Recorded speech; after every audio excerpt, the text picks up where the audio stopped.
Test, test, test.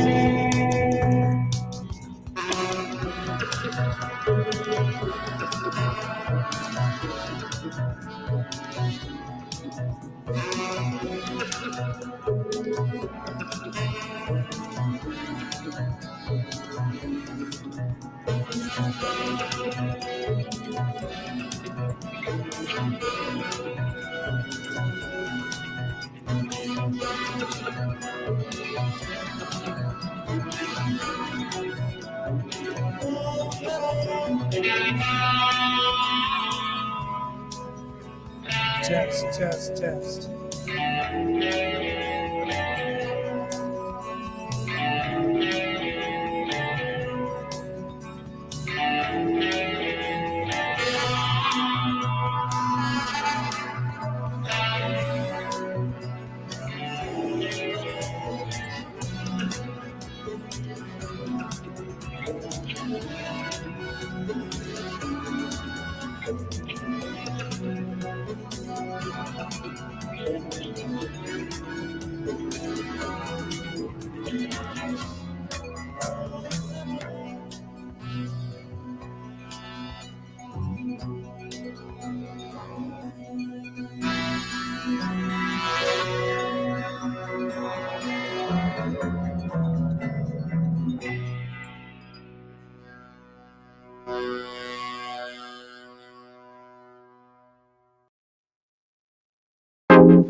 Welcome into the Sports Buffoons podcast.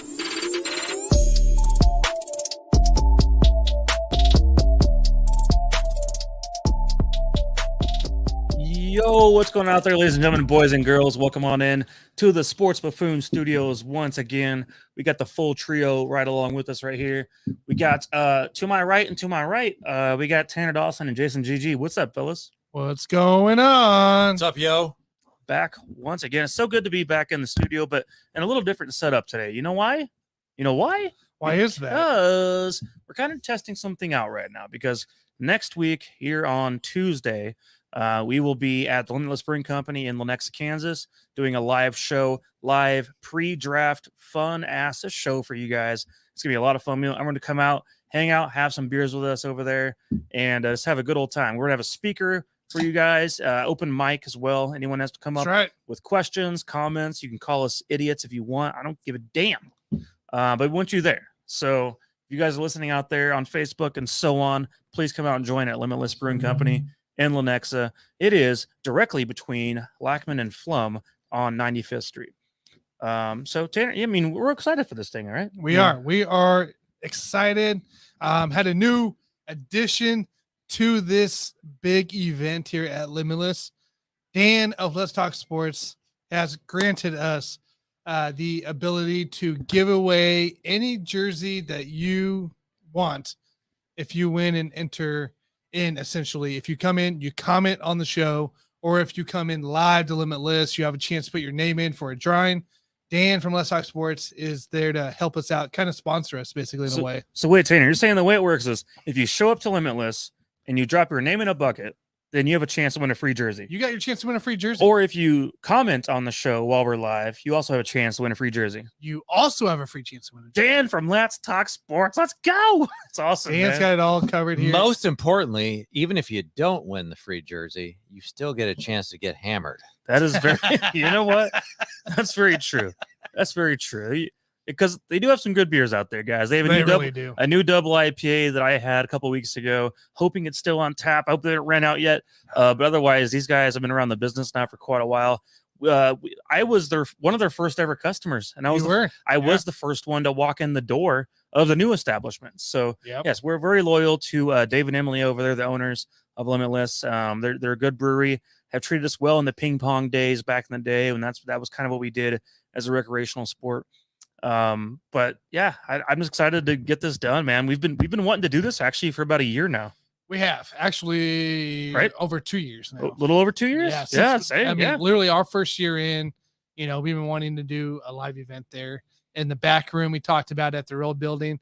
Now they're in this wonderful new building, and it'll be in basically where everybody sits. So this is awesome opportunity, and I'm just excited for it. Put it in your schedule books, guys. Tuesday we'll be there, kicking off somewhere around 7:30. But if you can get there around 6:30 or 7, that's even better. So That's right. awesome. So otherwise, you guys, we got some sports news to talk about. But first and foremost, what are we all sipping on today? What do you got, JG? Probably whiskey, but I don't Probably really know, whiskey. so- If it's the bottle you grab, that would be rum. Rum Yeah, again. rum. Was that an accident? It's something brown, Yeah. which if it's brown, flush it down. So that's probably a bad idea, but You- I was gonna say you're normally a white liquor guy. it tastes pretty good. Yeah. Okay. I got an Ultra. It's my 5th beer since I've been back from Milwaukee. It's So, your 5th total beer total beer. Mickle. since Milwaukee. I drank That means my first beer on Saturday, and I had 2 there. I had 1 on Monday.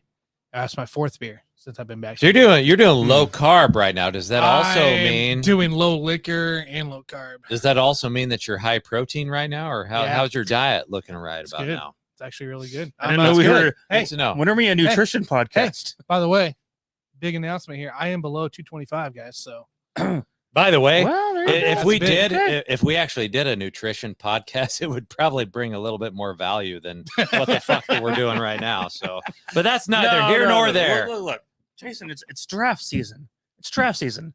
We're here to be the thing that people need to listen to right now. I mean, we're gonna sit here and talk about prospects and talk about what the draft's gonna be like. So we're going to the draft, you guys. We're going to the draft the next Thursday. We're gonna get all kinds of footage and all kinds of stuff. I mean, I would hope when you're out there, they're gonna have some Crown bars and Bud Light bars or whatever, but they're also gonna have Little Caesars. You can talk about nutrition while you're out there with Little Caesars. I will tell you this. I did a 5K. I believe it was Rock the Parkway off of Ward Parkway 2 weekends ago.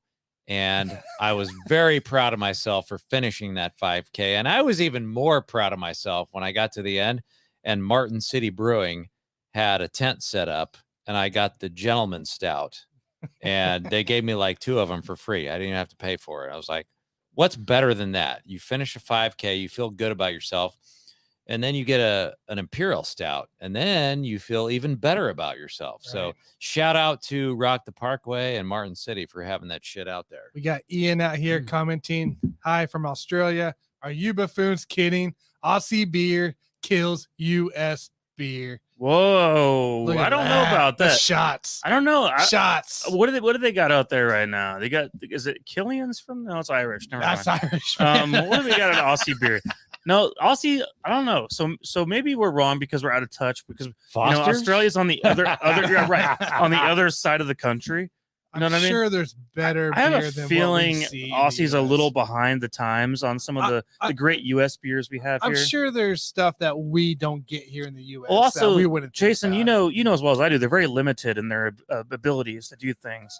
Such as going out and about in public, without getting jabs and masks. I will give them this. I'm not sure about their beer scene, but I've heard that they've always been really good in terms of having a wide selection of roulette tables at the casino.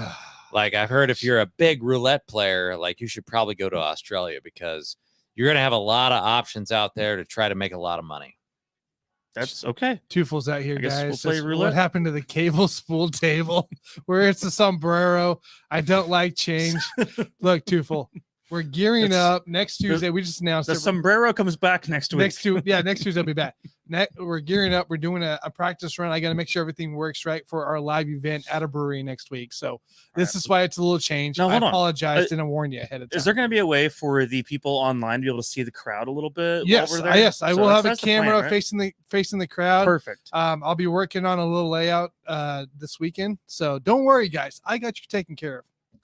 Because back in the day, we used to go to Mr. Brews over there here in Overland Park, and that didn't always work out so well. But we had people there, but I mean, no one was like engaged. I feel like Limitless is going to be a little more fun. It'll be a little different. Everyone's there drinking craft beer, so it's going to be a little more fun environment. I Ian think. says behind. It's midday Thursday here. Midday Thursday. I think he's a little ahead, is what it is. And Okay. Dave out here does the wheel spin the opposite direction. You know what? It can spin any direction, left or right, around. Because Well, no, he's talking about he's not talking about the wheel. He's talking about the toilet. no, I thought he was No, because whenever you talking about the table. no, when you flush the toilet in Australia, it goes to the other direction. You're talking about Goes to the the left. wheel. No. You're absolutely right in terms of the toilet. Now, what as far as That's the what we're asking roulette, about. as far as the roulette wheel is concerned, I have no idea. I think they can spin it in whatever direction they want. But last time I checked, they do not play American roulette down there in Well- Australia. It's probably the European wheel, which has better odds. Here's the thing: if they play the European wheel, that makes them like 2 times as smarter as the ones that play the 000 Oh, wheel, gosh. which I saw some of that being played in Vegas this past weekend.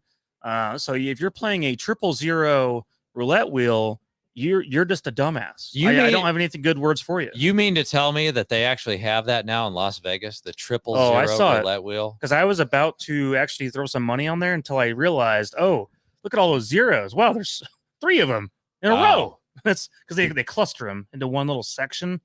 So you might as well go screw yourself. I guess we are in a sad state of intelligence here in the United States. But that people were playing actually it. People playing were that playing shit. that. Yes, it was That's about. unfortunate. It was $15 a spin. I thought the same Wow. thing when I realized that we were playing 000 roulette and the rest of the world is playing 0. Right. I thought we were stupid then, and now we've added another 0, and just like we're going down the drain here, I guess. They had one more. We got to boycott the whole game. Yeah. Prove a point to them. Or you can just keep playing, man. Keep losing more money. We're gonna Bud Light this thing. All right, guys, let's talk a little sports for a little bit. We're done with our BSing for a minute. Guys, Wait, what are you drinking? You never said what you're drinking. water? No. No, it's not. Guys, yes. So I came back from Vegas recently, obviously.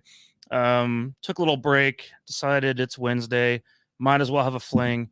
I got the tequila Paloma from Boulevard Brewing Company, Yeah, which I will be boy. there next Wednesday as well. So those of you out there listening, if you are going to Boulevard, I will be there checking out the How About Those Chiefs brewing like pre-draft fest or whatever you want to call it, Yeah. put on by Cole from How About Those Chiefs over there on YouTube. So I'll be there. There was 150 tickets on sale. I managed to snag 2 of them actually.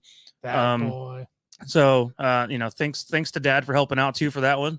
Yeah, I'm looking forward to that. It's gonna be a lot of fun. It's gonna be some barbecue and 3 hours of open bar at Boulevard. Can So, you sell that ticket to the highest bidder and make a little bit of money? at this point, it's hard to say. I think you I should don't try to sell it, man. I'd rather. Why would I sell it when I could go talk to Cole and hang out and have good beer? That's a good point. I'd rather That's just a good point.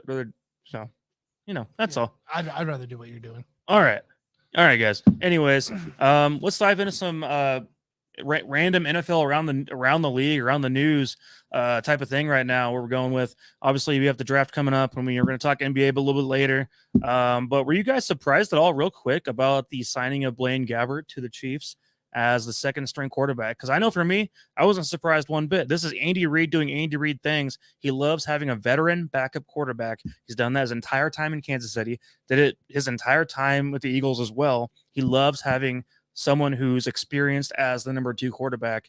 So even though Blaine Gabbert's had a rocky overall career back and forth, very similar to Chad Henne, Yep. very similar to Matt Moore. Guys like that, career backup at this point. He back up Tom Brady. Guys, what do you think of now Blaine Gabbert being a Chief? I like this signing because that's what you want to bring in to back up Patrick Mahomes as a seasoned veteran. And when you make a signing like this, you're basically saying we want to bring in this guy to not fuck everything up if Mahomes gets injured. Like that's the bottom line. And I know that kind of sounds bad, but I'm just being honest with you guys. When you make a signing like that for your second string quarterback, that's basically what it is. And there's no other definition to a backup quarterback behind Patrick Mahomes is like, who's the best guy for the job that we can trust that will not fuck things up. And so for that purpose, I like the signing of Blaine Gabbert. I wasn't surprised on the signing of a veteran quarterback. For some reason, I didn't even think Blaine Gabbert would have been in the conversations. I knew we would get somebody. I just didn't know who. I love the pick. I'm okay with the pick. It's good for the pick because, like you said, Andy Reid does very well with these vets that have been hanging around the league for a while. Similar kind of with Henny. And I just think, I don't know, I just think it's the right move. So I'm in for Blaine Gabbert. I think it's a great move. And he's a Super Bowl champion. So, well, he might be another Super Bowl champion here in the future, but no, I think it was a great move because I mean, it's one of those things where this is kind of a guy that we've known. He's now 33, been around quite a while. But if there's anyone who can kind of corral a quarterback to get him to where they want him to be, it's Andy Reid. And we've all known in the past, Blaine Gabbert had great arm strength. I mean, being a Mizzou fan, I watched him for many years out of frustration. And he was not the kind of player, like when it came to the draft in 2011, when he was being drafted, and next thing you know, people are talking about him being a top 10 pick. I'm like, are you kidding me? Like Blaine Gabbert, that guy, I've been watching at Mizzou the last couple of years.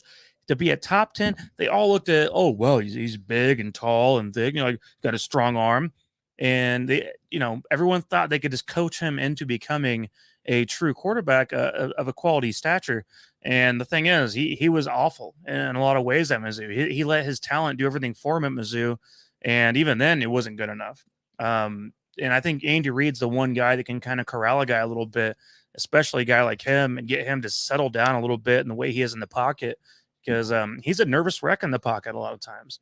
I thought it was funny. I was watching a clip from Taylor Lewan this week as well while I was on vacation, actually.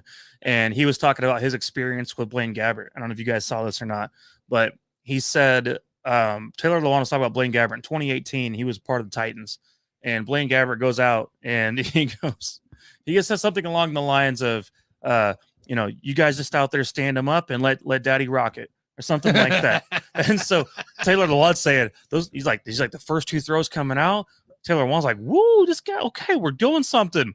Next throw, pick six. And so it was like a quick, okay, never mind. We know who you are, kind of a moment. But yeah, anyways, I think that, you know, Chad Henne didn't have the greatest career by any means either. I mean, he got to the Chiefs and had his greatest drive of his entire career in a playoff game. Yep. You know, 98 freaking yards. He had the drive. You know what I mean?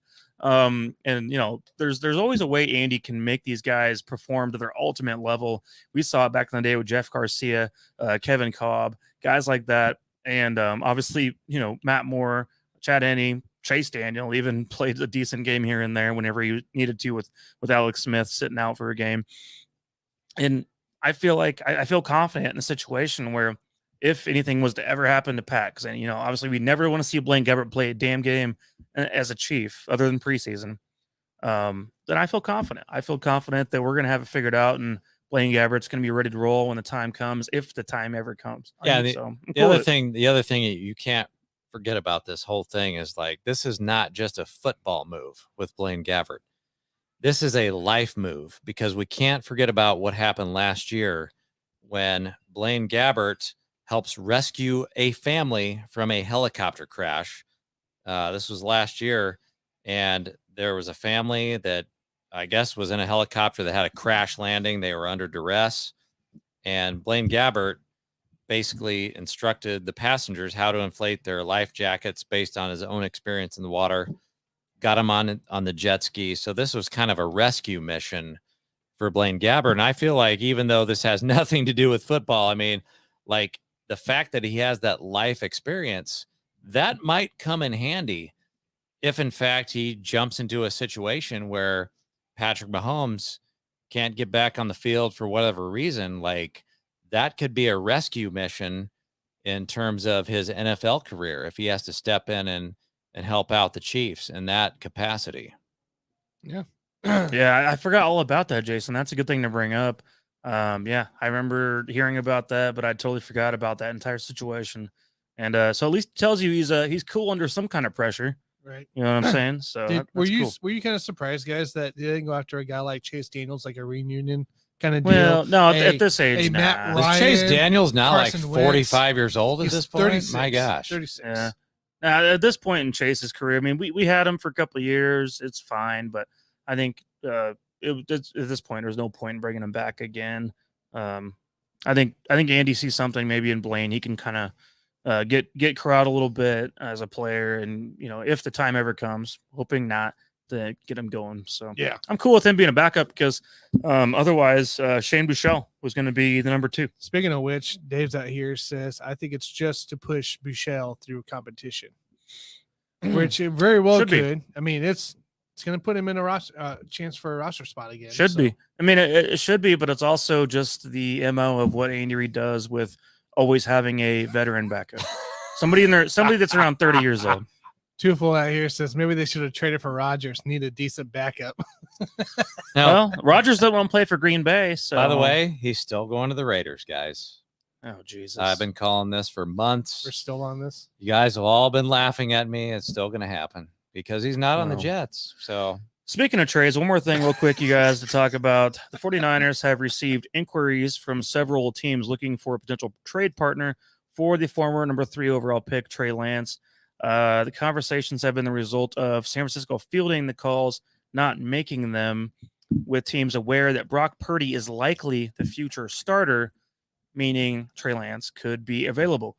Now, after the obvious terrific play from Brock Purdy down the stretch of last season, and you invested a lot in Trey Lance. I don't know you can take the job away from Brock Purdy at this point. Brock Purdy played better than Trey Lance ever has. Not to mention he was healthy the entire time. Something that Trey Lance has not proven yet. At this point, I'm open to fielding offers for Trey Lance, absolutely, because he's shown me nothing. In college, he had a very, very brisk career. Was very new to football, in fact, and I've not seen enough out of the guy to really care for what he's shown me in the NFL. I have Brock Purdy, who, yes, I took late in the draft. People have talked about him as being a similar type of coming into the NFL as a Tom Brady. He's very mature for his age. Trey Lance, I don't know if that's the truth or not, even though he's been working out with Patrick Mahomes in the offseason. But then again, Patrick Mahomes has been working out with everybody. Yeah. So, guys, what do you think of the idea that Trey Lance is on the move? Because I think there's a real possibility we see here on draft day in Kansas City a draft night trade. That's very much a possibility. I love every minute of it. Even though Brock Purdy is going to come back as early as week 5 to as late as could be week 15, depending on the severity, may not even play at all next year. I would still take the opportunity to trade Trey Lance. Has an opportunity been on the field for 2 years now, and he's been hurt both years. He had an opportunity last year to be the guy, got hurt. And he hasn't looked good in the games he's played anyways. This is an opportunity to now make amends as much as you can of this decision of Trey Lance that you had to pick. Stick with Brock Purdy as your starter going forward whenever he comes back, and just deal with what Sam Darnold can give you. So Brock Purdy is the leader of the 49ers locker room. And we've known this as soon as that report came out, probably 4 or 5 weeks ago. So that's basically set in stone. But guys, this is basically, if you want to compare it, which I basically do with everything, if you want to compare it to the NBA, this is the James Wiseman situation. So for those of you who are not aware, the Warriors, they got rid of James Wiseman, the former number 2 overall pick, a long time ago. And in return, they've got Gary Payton II back, who they wanted, and 2 future second-round picks. So for the 49ers and Trey Lance, this is kind of a situation like with the Golden State Warriors and James Wiseman. It's kind of like, let's just get what we can get here. Okay. Yeah. Because they obviously do not believe in him the same way that the Warriors did not believe in James Wiseman. And so they're trying to get what they can get here. But, I think they're doing the right thing here, but they've got to move forward, because if you've already made the statement that you believe in Brock Purdy, then, you've kind of already played your hand in some respects. And it's not a situation where you're trying to devalue Trey Lance, but it's just like, okay, let's see what we can get in return for him. And maybe another team in the NFL wants to take a chance on him and see if they can work with him to try to improve him.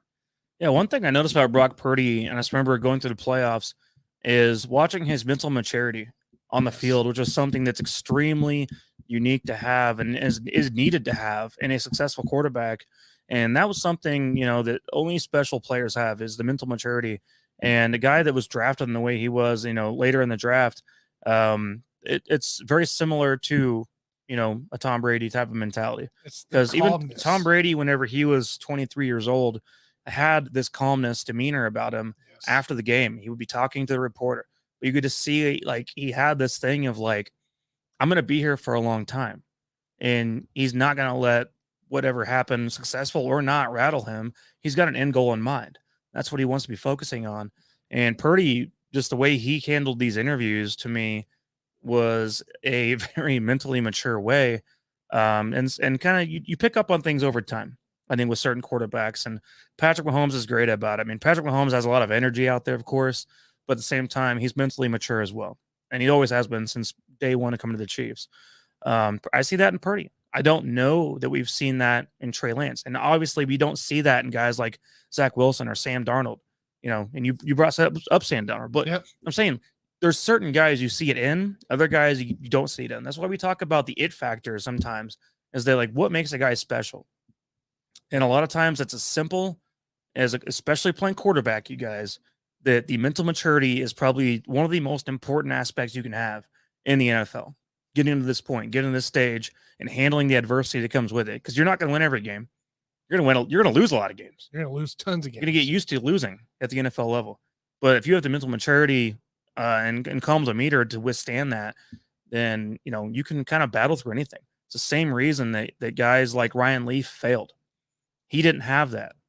He's grown up a little bit and gotten over some of the demons he was facing over the course of his life, but that guy could not handle anything. He was mentally destroyed. Chiefs were one of those reasons that even happened in the first place. But that's something to look for when looking at quarterbacks, is like, how can they handle themselves through adversity and through wins and losses? And, even if you win a really tight, close game and yet you still handle yourself with so much calm demeanor and class, yes, that goes a long, long ways towards telling me who you are as a quarterback. it also goes a long ways in the locker room too. 100%. They're going to have the backing of him going forward, even though Trey Lance might have been the number 3 overall pick. Right now, doesn't matter. It don't matter where you're picked, just how you perform. That's Absolutely. the biggest thing. Truthful out here says it would be smart to cut bait with him before he looks like Marcus Mariota out there. Getting pretty close, man. Ian says Aussies enjoy watching NFL, but you guys have seen the best football code, Australian rules football. Look, Ian, me and my buddy at work, we watched probably a good hour and a half of freaking Aussie football, and he is obsessed with it now. And I loved watching it here. I would watch highlights all day long. I love what I saw. I wish the NFL would adapt those rules, because it's kind of what we're looking for here in the NFL, not the consistent changes of rules here. So, but yeah. Well, does Aussie football, rugby, have a forward pass? Yeah, they do. They have a forward pass. Aussie football. Okay. Aussie football is different than rugby. So. Okay. I got it's you. not rugby. Okay. It's something totally different. It has like a combination of NFL, soccer, and rugby all in one, you could say. Gotcha. Okay. So it's actually really fun to watch. Gotcha. I was going to say, I've watched some stadium. rugby in my day, but I don't know if I've watched, like, as you're saying, Aussie football necessarily. So you have to look it up. Look it up on YouTube. Yeah, I'll check it out sometime. Guys, do you have any opinion on Allen Robinson being traded to the Steelers? Nothing. No, it's, to me, we always talk about bridge quarterbacks in this league. I think this is a bridge situation at wide receiver A for the bridge to Steelers, what? because You got George Pickens, Deontay Johnson. What are you bridging to? you're not going to win. You're not going to win Well, with whatever you got. You're not going to win. So this is like a bridge situation. You bring in a good locker room guy who can be, just kind of bring these younger guys along and hopefully make them a little bit better in the next couple of years. But they're not going to win. So I have no problem with the deal, because, I mean, Allen Robinson, my gosh, dude, he feels like he's been in the league forever. So, I mean, just bring him into a good situation. Maybe they can win some games. Probably not going to win the division, but, at least they can bring some positivity into the locker room. Maybe they're just trying to help Kenny Pickett a little bit. Get him another weapon. Which, I mean, I know it's not a great Totally. weapon. Yeah, but absolutely. just trying to help him out a little bit. Yeah, you totally want to help your young quarterback, but you just have to have the understanding that you're not going to win shit this year. Look, I got this weird suspicion that this is a bigger move than what we may think of it come closer to draft day. I got this. I don't know. I just got the sneaky suspicion that Pittsburgh might try to move off of Deontay. I think they might. As they should. Try. Well, yes, we've seen him. I would be drop trading tons of him balls. away. First of all, his production he's put up so far as a Steeler has been a fraud. Yes, And I'm just going to it say is that a right now. fraud. He's been force fed, and they've been putting up numbers. You can do that with a lot of frauds out there. It's- Deontay Johnson's not a good receiver, guys. It's legit. That's what it feels like. It feels like it's in a way a smoke screen. Not really, but like Deontay Johnson, we could see a draft day trade from him to somebody else that's looking for a potential number 1 receiver for them. So what? Calvin Austin III can do the exact same thing Deontay Johnson's been doing. Yep. And that guy's on that roster right now for the Steelers. So I would basically hype up the numbers Deontay's put up so far in fantasy. Yeah. Even though he can't score touchdowns, he can catch a lot of balls and try to use that as bait in some way to like get a 4th, 5th round pick out of him Yes. in the real world. Yeah. That's what I'd be going for, because obviously your number 1's George Pickens, without a doubt, without question. Allen Robinson will be a kind of flexing, 2, 3, Yeah. as he always has been. And then you guys got guys stepping up. Calvin Austin has a good reason to step up this year. So, and then of course there was the old bear at one point. It was successful. Anthony Miller had a really good rookie season. Never know. He could actually be someone that fits in well. Yeah, I don't like I said, that's my suspicion on this move. I like it for Pittsburgh. If they don't, I mean, even if they don't trade Deontay, I still like it. But I have a feeling it's meant for another move to come into play. So Dave out here says Steelers got to steal $5 million. Yep. Yeah, I wish he was the player we saw in Jacksonville back in the day. That's all. I don't think he's at all that same player anymore. I don't think. I think he's far beyond washed up in that regard. But I think that him being a WR2, WR3 on this team, is going to be fine. I feel like Kenny Pickett's going to go after him. So, well, I mean, he's going to have to do something because there's not a lot of depth on the team. There's just guys that you hope can step up and get more playing time as time goes on. But meanwhile, George Pickens should be a 80 catch, 1,300 yard, 12 touchdown guy. Yep. That's the goal. That's the thought right now. I agree on that. Two Flat here says for the Aussie, they would rather show midget face slap world championships backed with pool noodle beatdown league on ESPN before they will even show Aussie rules football. We don't get much out. That's true. That's what they do. They would rather show all that than Aussie football. Well, I don't have enough to talk about with Aussie football at the moment. So I love the fact that one of our favorite words on this show is washed. Washed. Yes. I feel like it's and the buffoon is the one that introduced that. I like to say, well, I like to say the word bum. If someone sucks, they're a bum. Yeah, a lot of people get offended by that. But I'll tell you what, there's one player that's not a bum and who is not washed. That's Jalen Hurts, who just signed a 5-year, $255 million contract, $179 million guaranteed.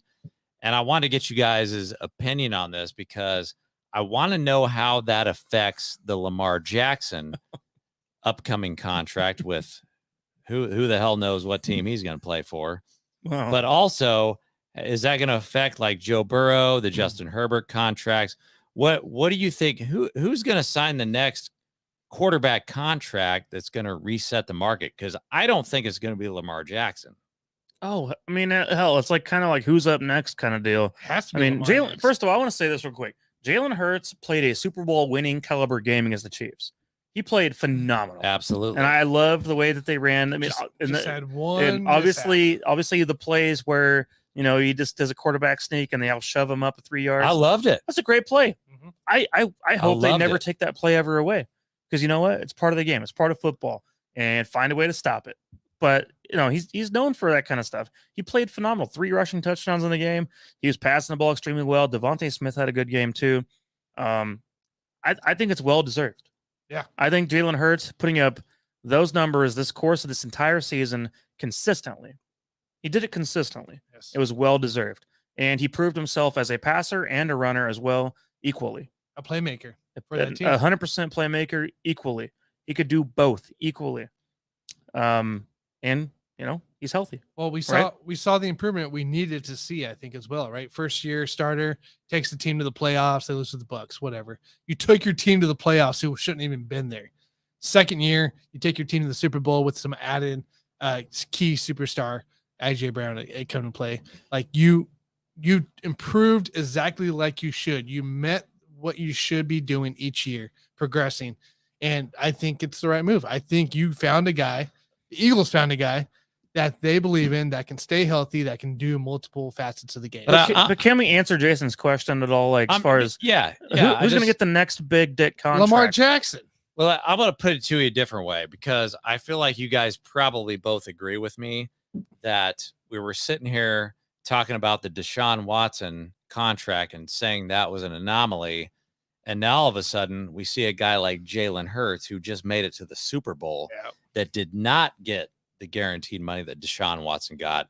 I feel like that hurts Lamar Jackson in his negotiations, because he was holding out. He's like, well, I deserve as much as that guy got. And now all of a sudden he's probably not going to get it, because Jalen Hurts, if you're not going to give that to Jalen Hurts, you sure as shit are not going to give that to Lamar Jackson at this point. He was never going to get it at all, though. Yeah, and I understand that Lamar Jackson did win an MVP, but Jalen Hurts was playing at an MVP level this year, although he did not win the award.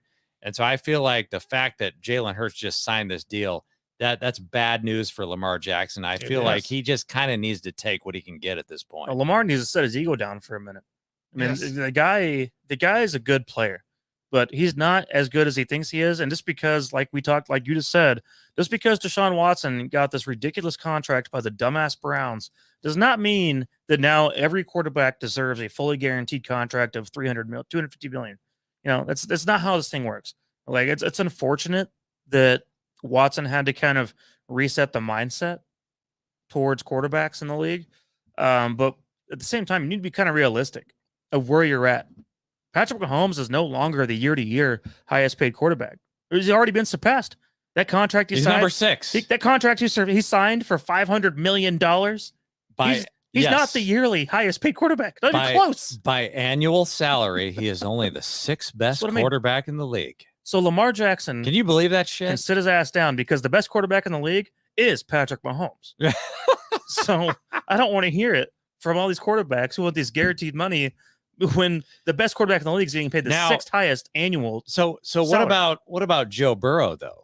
Joe Burrow has proven that he can beat Patrick Mahomes a handful of times. Does he deserve more money? I forgot about Joe Burrow. Does he deserve more money than Jalen Hurts? Does he deserve a fully guaranteed contract based on the fact that he's already proven that he can kick the shit out of Mahomes 3 out of 4 times? I think Joe Burrow resets it. He's gonna be the next one to get paid big for sure. So maybe Lamar should wait until the Burrow contract comes through, and then he can start his big dick negotiation. But here's the thing, and Burrow's been healthy since his rookie year, and played at a very high level really since his rookie year. So I mean, you know what you're gonna get out of the guy. I mean, what you see is what you get, which is good quality. I mean, does he have room to improve? Probably a little bit. I don't know if he's hit his ceiling or not yet, but he's probably close. But yeah, I mean, he's probably the next in line to get a huge contract, I would say. But at least you feel safe with that decision if you're the Bengals, where like with the Ravens, like you feel some discomfort, and that's part of why it's not working out over there. And especially, I don't even think Joe Burrow gets a fully guaranteed contract. No, he won't get a fully guaranteed. So. No. All right, I got one for you, because you guys, Jason loves to talk about Lamar right now. Let's say they play the same amount of games this year. They finish about close to the same. No, they don't win the Super Bowl, but they both make the playoffs, and they kind of blow out in the playoffs here. Who gets paid more, Tua or Lamar Jackson? Well, that's going to go to Lamar, I think, because you can't, if you get into a situation where you've got head injuries, that player to me is far more likely to want to step down and not play out the contract than a guy that just blows out a knee and doesn't really give a shit. He'll play till the day he dies. So I feel like Lamar Jackson has far more value to me than a guy like Tua, because Tua, the last time I checked, didn't win the MVP of the fucking NFL. And the two also kind of messed himself up a little bit in saying what came out today, how he actually considered retirement. Yep. At one point. And so he should have. And he should have considered. I'm saying, it. like, how are you going to pay a quarterback who has had this head trauma injury in the past, multiple of them now, and who's also considered retirement? For me, I'm like, I can't do that. I can't sit there and pay that guy who's thought that way, especially at this age, and think to myself, oh, he's going to be our future for the next 7 years, which is always your hope when you pay a quarterback. And I feel like a guy like Tua shouldn't even be in this discussion. I don't even want to try to place a value on Tua. I just care about his safety. Like, please, dude, like, don't get another concussion. I never want to see that ever again. And like, I just want the guy to like just not get hit in the head ever again. So like, that's right, I feel like he's in a different discussion than a guy like Lamar Jackson, who's already proven himself that he can, not get hit in the head and, win playoff games and things of that nature. Yeah, if it happens again this year, it's going to be one of those things where we're going to be talking about him calling it quits. He's Wes Welker. He's already entered that territory of Wes Welker for back in the day. He's got to wear one of those big. Remember Wes Welker had the giant helmet? Yes. For a year, where he looked like a bobblehead. Oh God. You know what I'm saying? He had the giant helmet. I think with the Broncos at the time. But it just looked huge. Give him a giant helmet and instead of the team logo on the side, just put a sign that says, "Please don't hit me in the head." Right. Throw away the ball and be fine. They're not supposed to anyway. He's a quarterback, damn it. Hey, by the way, you guys want some fun facts here? Last year in quarterback cap dollars, Chiefs were first with their 3 quarterbacks there. And this year they are already first again going into 2023 season. So, I mean, at 41,000, so even more now with the Gabbert signing. So, because we got 4 quarterbacks technically on roster right now. But still, the fact that we're going to be possibly first again and yet still have a chance to win the Super Bowl makes everybody else look bad. I think there's no chance, Tanner. No chance at all of that happening ever again. No. I don't think so either. I want to talk Chiefs for just a second because what? Comments. They're going to get that much money for Hurts from Tuchel, which they might, but they might not. And then Tuchel says the first concussion Tua gets this year will put serious discussion to it. The second one will force it. I believe that as well, man. We'll believe as well. So I'm sure you guys heard the reports a little bit here, came out today.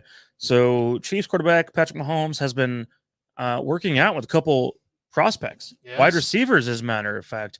First round wide receivers. Ooh, we're getting a little juicy. Okay, guys, the recent one, obviously he already worked out with Quentin Johnston from TCU. Yes. Someone we've already talked about. He worked out with him at TCU. The Chiefs are actually asking for this to go on, I believe, because this last report from Adam Schefter was the Chiefs called Zay Flowers and asked him to work out with Mahomes. According to the report, that's an unusual arrangement. Teams regularly work prospects out at their schools, their homes, or where they're training, but asking a wide receiver prospect to work out with the team's quarterback is different. It's unclear whether any Chiefs coaches, scouts, or other employees were in attendance, or whether it's just Mahomes and Flowers working out together. But the fact is, the Chiefs asked Zay Flowers to come to work out with Mahomes. Same thing they did with Quentin Johnston. Now, this almost makes it like too much of a tell. It does. Like, it almost makes it so obvious that you're wondering to yourself, like, wow, every team in the league is seeing this information right now. If someone else had a big boner for Zay Flowers, well, now they're going to be more interested and wanted to pop up. Not the, no pun intended, for a guy like Zay Flowers or for a guy like Quentin Johnston. And I like both these prospects. And Zay Flowers is really starting to catch on with me. I think he's freaking amazing as far as his route running ability. I think he's quick as hell, great hands, just consistent. You know what you're going to get out of Zay Flowers. Zay Flowers is a bona fide, even though he's 5'10", I don't give a damn on this one. 5'9". I'll give him a pass. He's a potential WR1, even being as short as he is.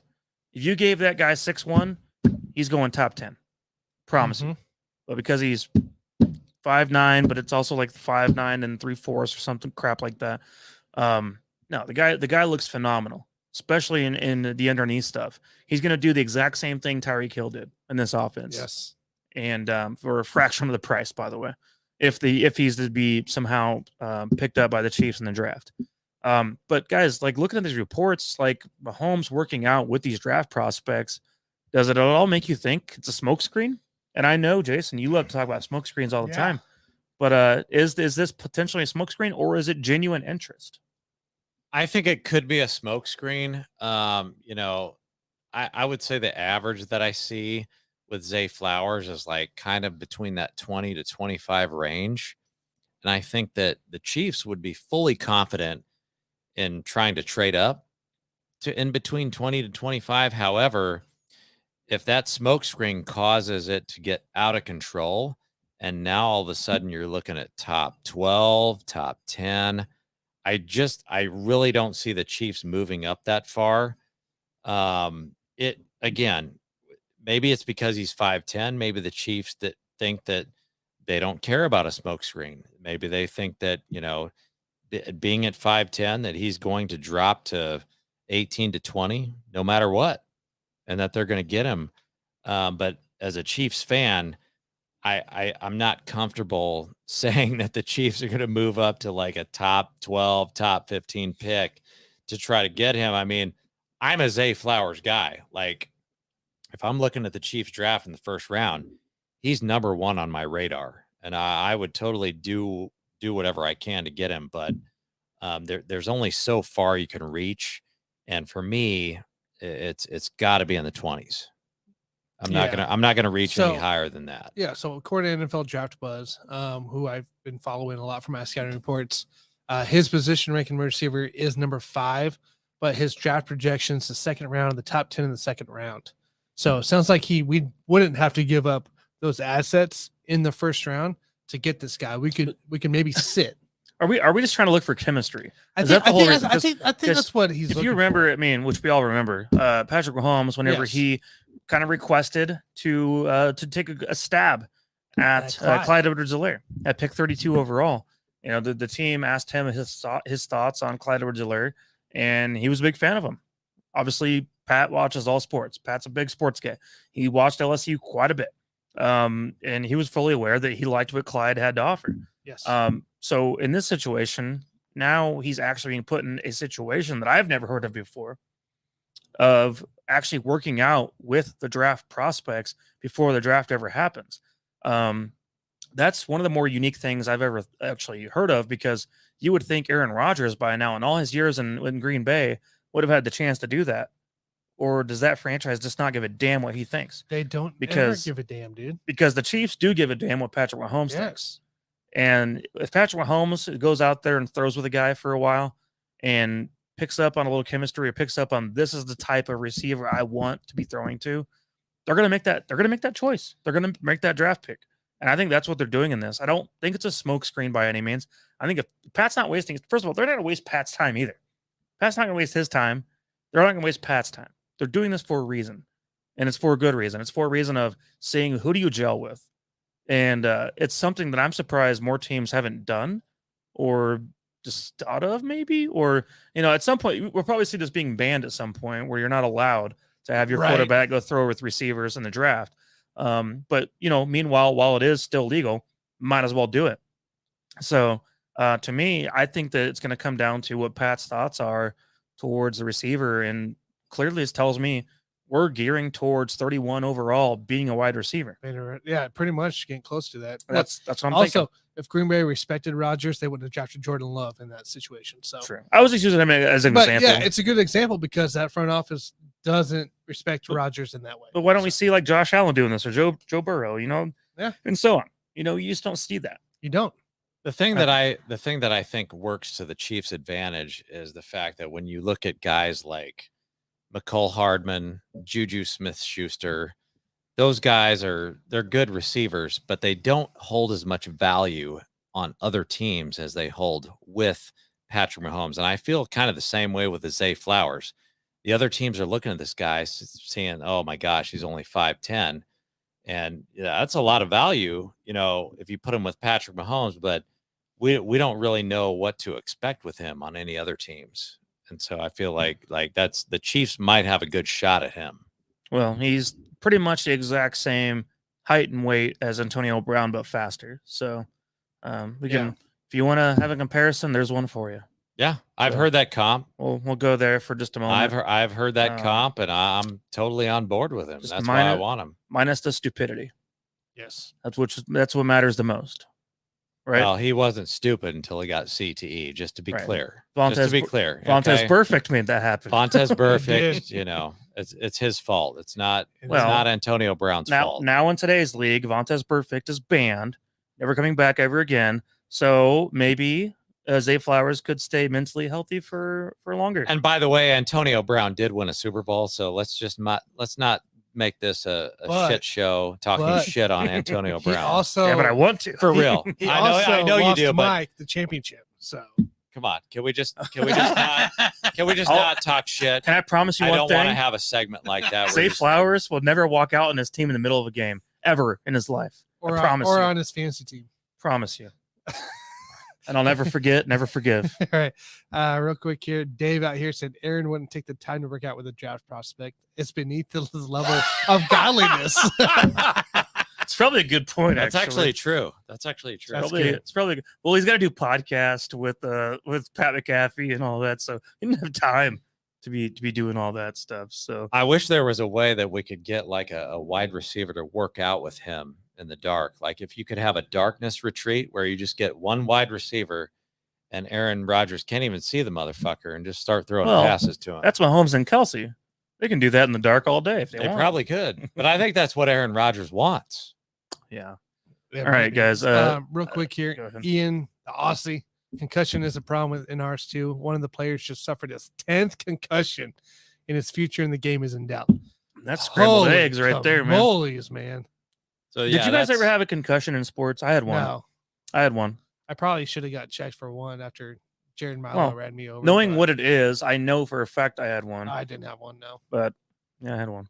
So, quick question, Mike. And I don't want to draw this out any more than I have to, but would Antonio Brown still be in the league right now if he'd never gotten CTE? Right now, and he'd be at this point 35. Yeah, I would say so. 36, somewhere around there. Do you think that CTE ruined his career and that's the reason why he fucked himself? Yeah, and if I'm going to be really, really horrible right now, I'm going to say it's the reason he's going to die early. Yeah, and I'm being serious when I say that, and it's unfortunate. I just want to make sure that you and I are clear on that because you and I have debated this for a long time. It's also the reason he goes to hotel pools and pulls his dick out. Yeah. The same reason he does those things too. So it's all CTE based because this guy was actually friends with Dwayne "The Rock" Johnson before the CTE really hit in, and like those two were like buds. Antonio Brown was on the come up.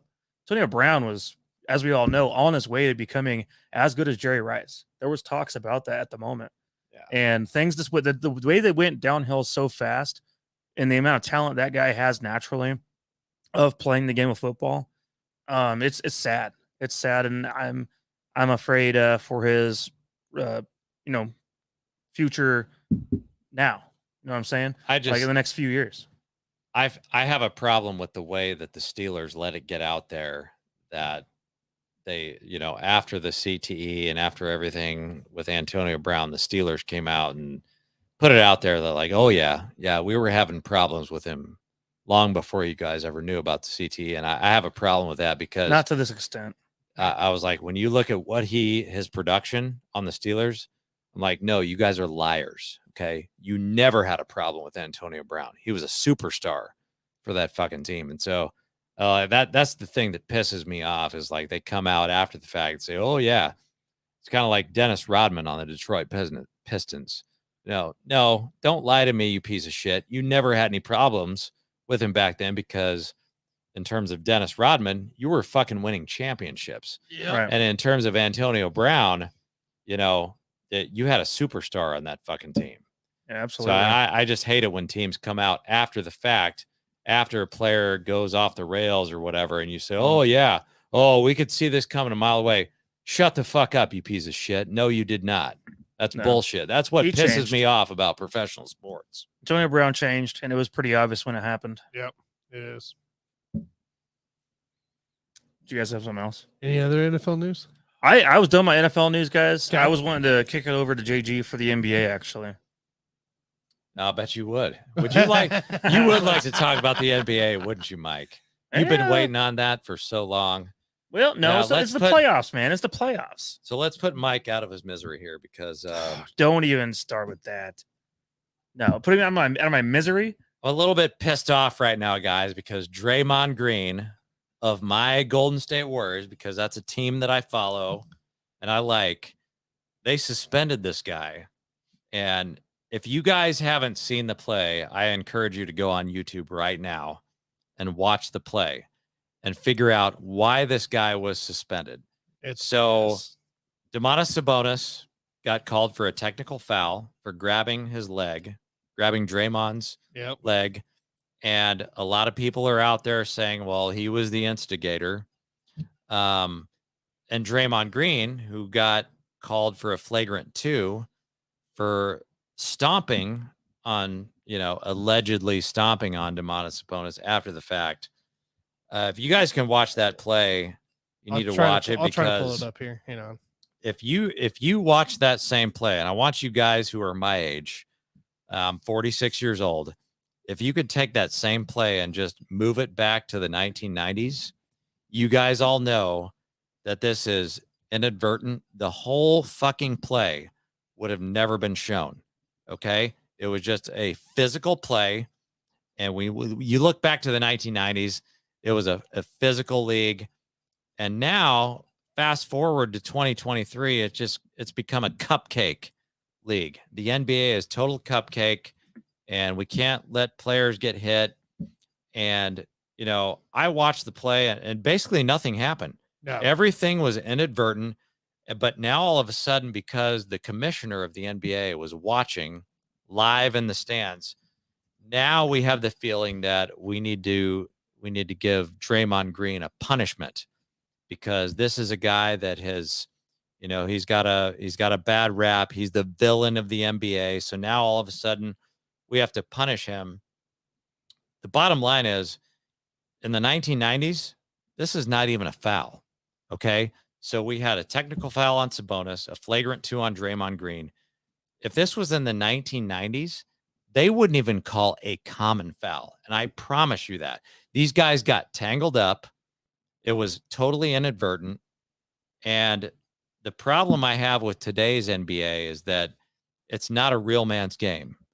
When Michael Jordan was playing, it was a real man's game because everybody knew when Michael Jordan was on the floor, he was going to score 30 points. And that was his average for his entire career. And they were out here to destroy him. Okay. I would like to use a different word, but I've been told that I shouldn't use that word. But they were out to destroy Michael Jordan. Back then, it was a real man's game. Now it's just kind of a cupcake game. And we don't want to get anybody offended. But this was a nothing burger. And I'm appalled at the fact that Draymond puts it up. Game 3. They're already but the one thing that I took away from this game is that it is good theater by the NBA. And I've always wondered, is the NBA becoming the WWE where we don't care about good basketball. We only want good theater. And it becomes a situation where we want to make a statement here. If I'm the commissioner of the NBA, I want to punish the villain. And we all know that the villain of the NBA is Draymond Green. And I'm just telling you that if I'm the commissioner right now, if I'm in his shoes, I'm telling you, I do not want to affect the outcome of a series. I do not want to affect the outcome of a championship. And that's possibly what they're doing right now. And so if Draymond is not going to play in game 3, I'm telling you exactly what's going to happen right now. The NBA has an image problem. If the Sacramento Kings win game 3 and they go up 3-0, you guys all know, all of you NBA fans know that there's no way that any team will ever come back from a 3-0 deficit to come back and win the series. If the NBA does not make sure that the Warriors win this next game, then basically the series is over. And it will be at the commissioner's expense because the NBA commissioner, Adam Silver, will have decided this entire series. And so I'm telling you right now, the Warriors are going to win game 3. You can take it to the bank right now because if they don't, that looks bad on the NBA because they decided the series. The players, and I don't know how many times we've talked about this in the NFL as well, and you guys know this. The players should decide the game, not the referees. Referees shouldn't decide the game. The NFL commissioner, the NBA commissioner, they're not in charge of deciding these games. I'm telling you right now, if the Warriors do not win this next game, the NBA commissioner decided the game by removing Draymond Green, who is the facilitator. He's not the best player on the Golden State Warriors, but you guys all know that watch the NBA. He is the facilitator. He is basically one of the best defensive players on the team, and he also facilitates the offense. And so the problem I have is that the NBA, they're looking back at the Malice in the Palace, and my gosh, I can't even count that many years ago. Was that 2004 when we had the Malice in the Palace? The NBA. Yeah. So Draymond Green did something with the fans, and the NBA commissioner got pissed off, like, oh, we've got to do something to stop him. I'm here to tell you right now, Draymond Green has nothing to do with the Malice in the Palace. Okay. So if you're sitting there as Adam Silver, and I hope you're listening to me right now, if you're sitting there trying to prevent Malice in the Palace from happening again, dude, that was 20 fucking years ago. Okay. And that has nothing to do with Draymond Green. You are not going to punish Draymond Green for what happened 20 fucking years ago at the Malice in the Palace. So you are in a fairy tale land. You are so far away. If you're going to try to punish one fucking guy for something that happened 20 years ago because you think he could have somehow made something like that happen again. And so I've heard a lot of people that are pissed off on the fact that Draymond Green is getting suspended for this game. And everybody's pissed off about it, and it's bullshit because he should have never been suspended. The whole play on both sides was inadvertent, and now you're putting the Golden State Warriors in a position where they could be down 0-3 and not have a chance to come back to defend their NBA championship. That is a piss poor. Let me reiterate that. That is a piss poor position for the NBA to be in. It is a bad situation, but it's, I don't know. I didn't agree with him being suspended anyways. I think that in some ways, Jason, I think you're too kind of stuck on the fact that NBA has a image problem. All the major leagues do, besides maybe NHL. NHL doesn't give a fuck. Other leagues do care about their image, absolutely. But I will just say, like, I think that you're too worried about comparisons to old times with Meta World Peace and so on. And I think that you need to look at the exact situation at hand. And to me, in my opinion, and we've seen Draymond Green over his career. Correct. The guy is a physical player. He is, to me, almost the same damn guy as Patrick Beverley. He's also kind of really emotional. Sure. But I compare him as far as I've seen Patrick Beverley be a dirty asshole. And he pisses me off in the past when I've seen him play some games. He's a guy that I don't like. I don't like Patrick Beverley. But I also don't like Draymond Green too much either. But I'm going to be honest about the situation. If Beverley were on the Suns, you would love him. He'd be your favorite player of all time. And No, I don't know about that. I don't know that I can agree with that because I have not liked him actually for a long time. He's a killer. For a long time, I've not liked that guy. He's a dirty ass. But I think that we're looking at a guy who's been known to do this. Reminds me a lot comparatively to Ndamukong Suh in the NFL. Someone who does these things randomly, and you'll see him just be a dirty asshole every once in a while, stomp on a guy's foot, stomp on this or that, and just do some things here and there that are just unnecessary for the game. And a lot of times when Sue's done these things, it's after the whistle's blown. And in a play like what we just saw, where this guy gets stomped on from Draymond Green, it was clearly not in the middle of a play. I mean, the ball was going back across the court the other way. It reminds me a little bit of that. It reminds me a little bit of just an unnecessary type of a moment, because, you know, you don't see other guys on the court. Like, you would never see a Steph Curry do that. Like, it's just not going to happen. You know, first of all, he's not going to be in that situation, but it's just not going to happen. Like, these things follow these types of players throughout their career for a reason. You know, we talk about sometimes, like, you know, some kinds of people like being labeled a certain way. And that's because, well, your actions continuously show you behave this way. And so, you know, why would we give you the benefit of the doubt of you being innocent when you're not? Because over the course of time, you've continuously shown that you're a dirty ass. And that's, to me, what Draymond Green is. And so that's why I say he is very much guilty. And I don't know that I agree with a suspension or not, but I would suspend him for 1 game, 100%. I just think that there's too much blame to go around, because there are so many people out there that were trying to blame Domantas Sabonis for being the instigator. And when I watched the play, he didn't do shit. Like, he has a chest contusion. He I held think on to the guy. He's questionable to play the next game. He had a chest contusion because the guy stepped on him. But you see him reaching out, and everybody said, "Oh, he grabbed." He did grab Draymond's leg. He didn't do shit, dude. He was getting ready to grab his chest because his chest fucking hurt. So I don't think Sabonis did anything wrong.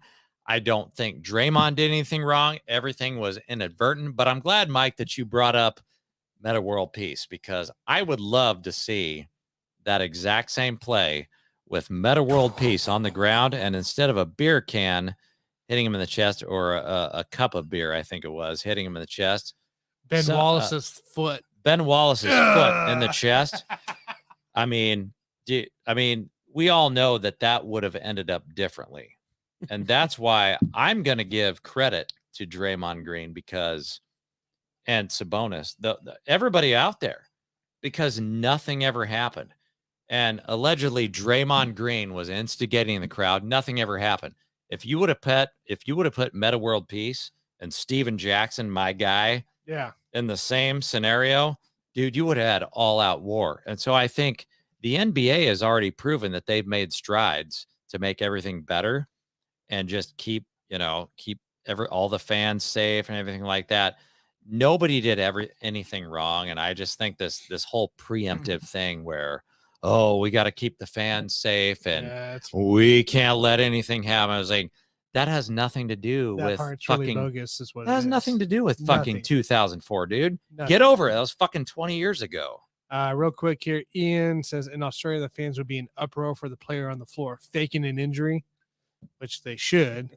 And Tufo at the same time says, is that the same dude who chest bumped a bunch of people after a supposed chest contusion? Well, that's the other thing. That faker. Okay. So that's the other thing. When I first watched the play, the first thing that came to my mind was like, is Domantas Sabonis faking it because Mike Brown is his coach, formerly of the Warriors, and he wants Draymond to just do something stupid because that's the only way. Mike Brown realizing that that's the only way that we can beat this team is if we get Draymond pissed off enough to do something stupid. That was my first thought. But when I actually went back and watched the play, I was like, no, that's legit. Like, Sabonis got knocked down to the floor. Yep. Everything happened in real time. None of this was staged. And he was just like, he got kicked in the chest, and then Draymond Green was just trying to get out of there. Like, quite honestly, Draymond was just trying to get the hell out of there. But Sabonis grabbed him. So like, the whole thing is bullshit, and I'm pissed off that they suspended him. But that's on the NBA, and like I've already said, I'll put it out there. If they don't make sure that the Warriors win this next game, then the whole thing is fucking rigged. And I don't think the NBA wants that shit out there. And you guys fucking know it. You guys are listening to me right now. You guys fucking know it, that this is rigged. And you know that the Warriors will win this next game, because if they don't, then that looks very bad on the NBA. Real quick, Jason, before we move on to our next NBA topic, the Aussie wants to know about Josh Giddey. How good could he become? I think he's great. I mean, he's going to be better than Chet Holmgren. And I think that the Thunder, most important fact is that the Thunder have a good core going right there with SGA. I told you guys a couple of weeks ago that I think SGA is the most underrated superstar in the NBA. And he's going to be a dominant force for years to come. And Josh Giddey, I believe, is going to be the Robin to Batman as we move forward. And I think, Chet Holmgren, I don't really know what to expect from him. I think he could be one of these guys like Anthony Davis is going to get injured every year, or Zion Williamson, something like that. But Josh Giddey is a great player.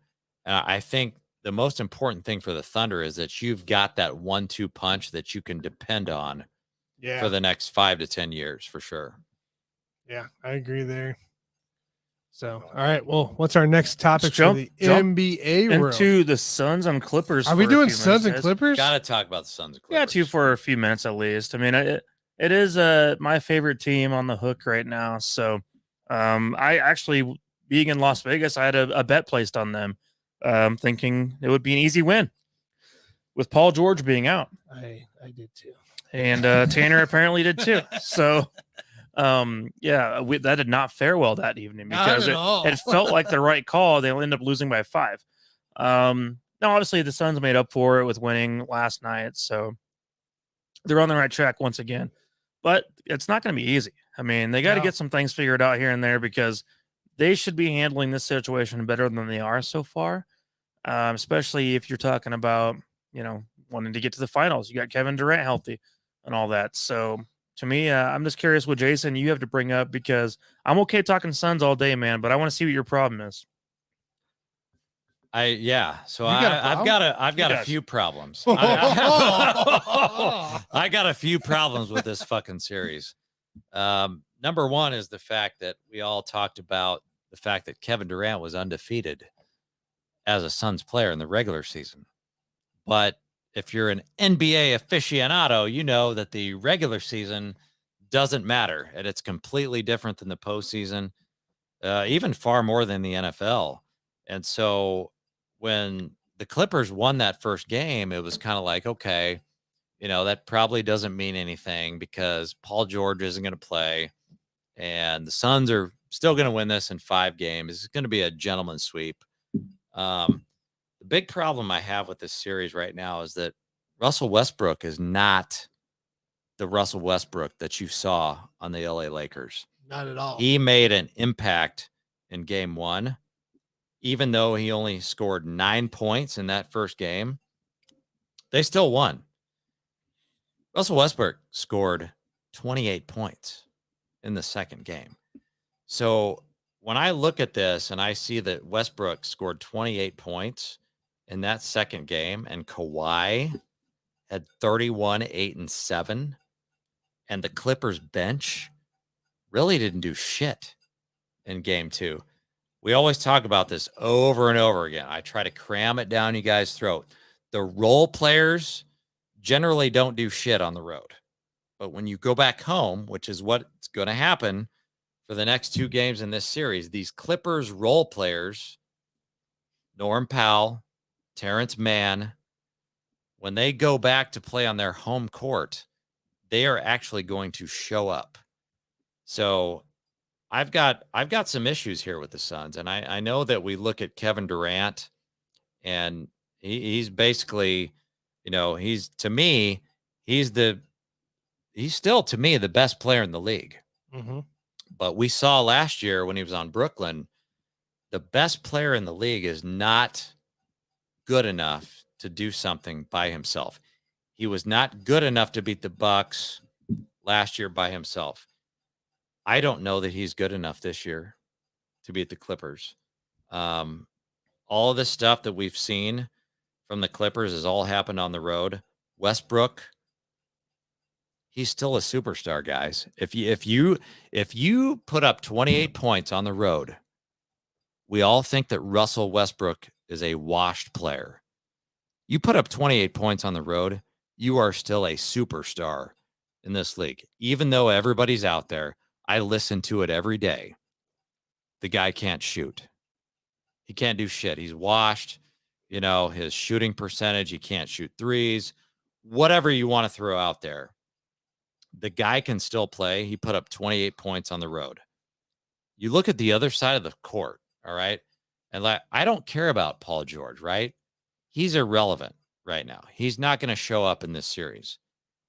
I'm looking at the other side of the court. Cameron Payne hasn't even fucking played. No. He's questionable to play in the next game.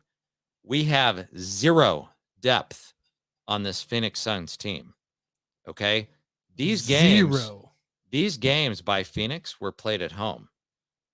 And how many points did CP3 put up? 16 points at home. Do you really think that CP3, I know Mike doesn't trust him to show up on the road. Does anybody out there really trust CP3 to show up on the road? Not consistent. When he only put up 16 points at home. Torrey Craig, 17 points at home. DeAndre Ayton, only 14. A lot of people believe that DeAndre Ayton is a star player in this league. You only put up 14 points on your home court. Does anybody really believe that these guys are going to show up on the road? If you don't show up in LA, this is a 3-1 series, guys. If you only have one fucking guy in Kevin Durant, and maybe let's just say Devin Booker. I'll give Devin Booker credit to show up to one of the two games. I think this is going to go 2-2. This is going to be a tied series. But if the Suns don't get their act together, because they have no depth whatsoever, they don't get their act together, this could be 3-1. And if you're down 3-1 going back to Phoenix, we have a problem. That is a huge problem. I don't think that's going to happen. I don't think it's going to happen. I think it's going to be 2-2 going back to Phoenix, but Russell Westbrook is for real. And I feel like it's time for people to stop talking shit on him because of his Lakers days and just give this guy some fucking credit because he is a difference maker. I don't care about the percentages that you saw. And he had a shitty field goal percentage on the Lakers. I don't care. What is he doing right now? He just put up 28 points in game 2. That's a problem for the Suns moving forward. So here's what I got here. Russell Westbrook, I think, is actually the key for the Clippers. While you were talking there, I went back through the last month of April. And the only time the Clippers won in April, and I'm sure it's further on, I didn't go back that far, is when the plus minus is under 10. When it's positive of 10. His plus minus on the other day, yesterday, I guess it would be, is minus 13. They lost. His plus minus on the 16th, the first game of the series, was minus 6. They won. It literally trended that entire way. If he's minus 10 or I guess would be more, so like minus 10 to minus 20, even more, they lose. If he's under that minus 10 mark, they win. They win. And that's what it trended in April. And it's the key. Russell Westbrook is the key.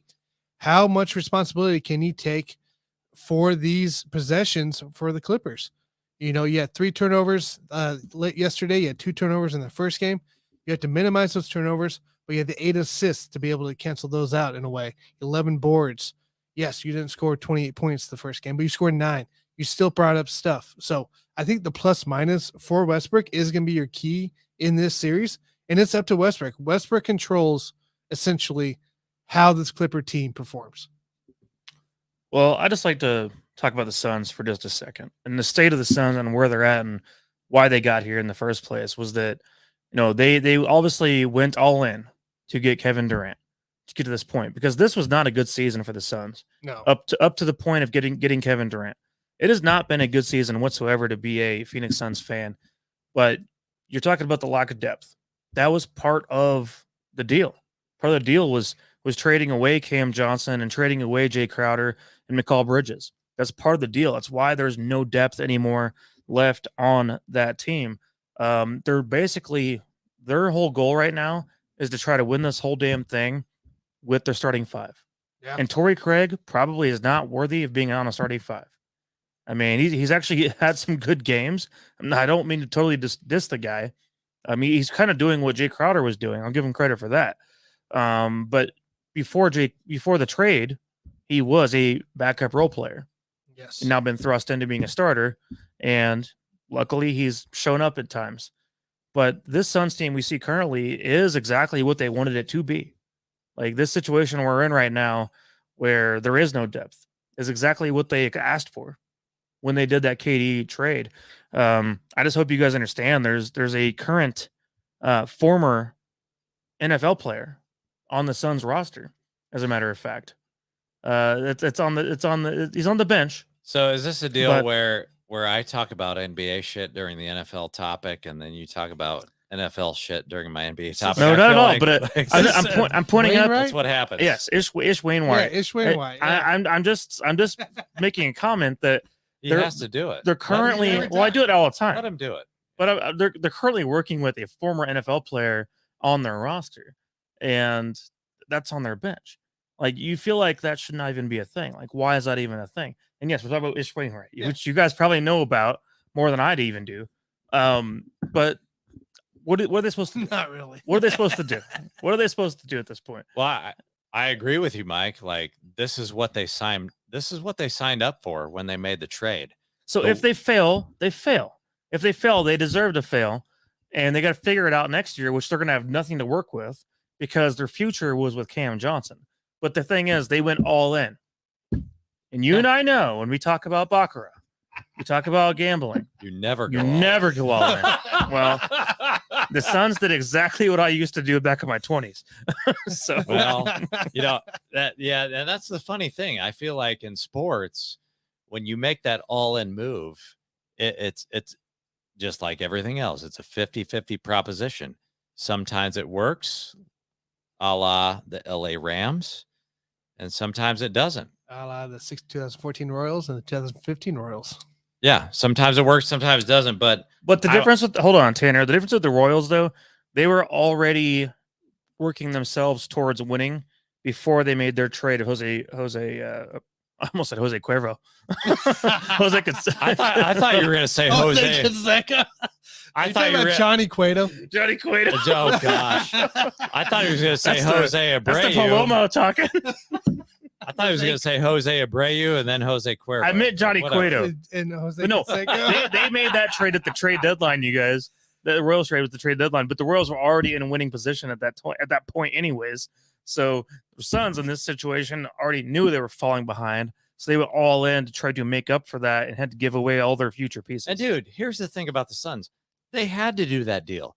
Nobody's ever going to come down on them for making that deal. But No. the one thing that they did not sign up for was campaign getting injured, because that was basically, we were talking about depth. That's all of their depth. And so if he's not even going to play, now all of a sudden you got a problem with zero depth on your bench. And by the way, the Phoenix starters shot 60% last night. And that game was played in Phoenix. Do you really think the Phoenix starters are going to shoot 60%? I don't care. I don't care where the game is played. If it's played in Phoenix or in LA, you cannot count on them to shoot 60% in all of these games. And they won the game last night, but like that's just not something that you can depend You on can't. from just basically Devin Booker and Kevin Durant, CP3 and Devin Booker. I certainly don't depend on CP3 to be able to do that shit. Nope. But this is like our old retail. You guys remember all retail days when we walk into work and it was a skeleton crew. It's like, yo, we got to do a job, guys. And we should have 8 people right now, but we've only got 5. Make it happen. That's what Five's the a Phoenix lot. Sun. I'm not going to tell you what 5's company. a lot. I'm not going to give away what company I used to work for by the day, but you guys all know that work in retail, it happens. You know, if you got a skeleton crew, that's what the Phoenix Suns are working with right now. And you can make it work, but you've got to have something off the bench. And if they don't have campaign, they've got zero. They got a big zero burger coming off of that fucking bench. That's a huge problem. Oh, I agree. They got to get campaign back. And I don't know how severe right now the injury is, but he's obviously missed game 1, game 2. I'm hoping he can be back for game 3. But I mean, he's obviously the 6th man.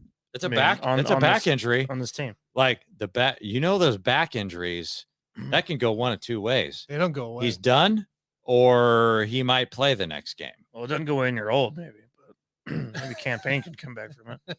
Yeah, well, if he's got a back injury, I'll put it this way: let's just hope he was vaccinated. That's my only hope for him.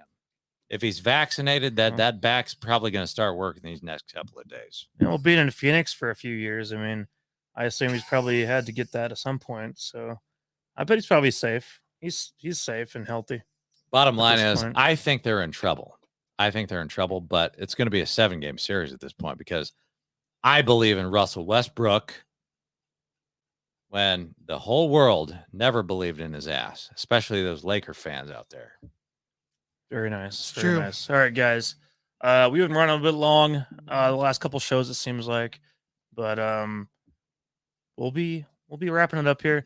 And then we'll be back at you guys, of course, once again. But we'll be on Tuesday. So those of you on Wednesdays that will be listen, look for us on Tuesday, of course. If you're not from Kansas City, then check us out. Of course, we'll be live, like we talked about earlier, at Limitless Brewing Company. And if you are here in town, of course, come on out, hang out with us for a while. We're going to have some trivia for a little bit too, as well. Some draft trivia. And that's going to be a great thing. We're going to do some draft trivia. We're going to do some college pick'em trivia. So we got a couple things for the people out there. Got some games. As well as we just want to talk some draft with you guys. The whole show is draft. We're not talking NBA next week. No NBA. No NBA. No NBA. So it's just until Saturday. It's all draft. Yeah, until Saturday. You guys can talk. I'm just talking about gambling. Never go all in. Never go all in. So that's our plan. Ian out here says, love the passionate commentary. Don't forget to watch some AFL Australian rules. So yeah, I'm gonna check that out. I'm interested in that because for some reason I just associated it with rugby, and it's Tanner corrected me. So okay, apparently it's different. I'll check it out. Aussie, Ian, appreciate you, man. So guys, make sure tune in Tuesday night next week. Look for the bell. Hit the bell on the Buffoons channel because you'll know when we go live. Hit the bell on the Let's Talk Sports channel. You know when we go live because you get a comment. If you push the comment, your name goes in the drawing for the free jersey. Thanks to Let's Talk Sports. Just badass. And if you're at Limitless Brewing, I might have a special deal for you. If you're live, you'll be able to put your name in for the drawing for the jersey, but you might be able to get extra drawings if you come up to the microphone. But we'll see what I can do there. So, or you might just get drunk at the bar. Well, you could just get drunk and listen. Either way, you're going to win. That's an option. Whatever happens, you win. Basically. Yeah. So tune in next week, guys. Hit the bell, subscribe, like this video as well. So we'll get that jersey release underway. So that's right, guys. Well, I don't have anything else to say. So as far as I'm concerned, I'll see y'all in the next one. Outro. See you guys.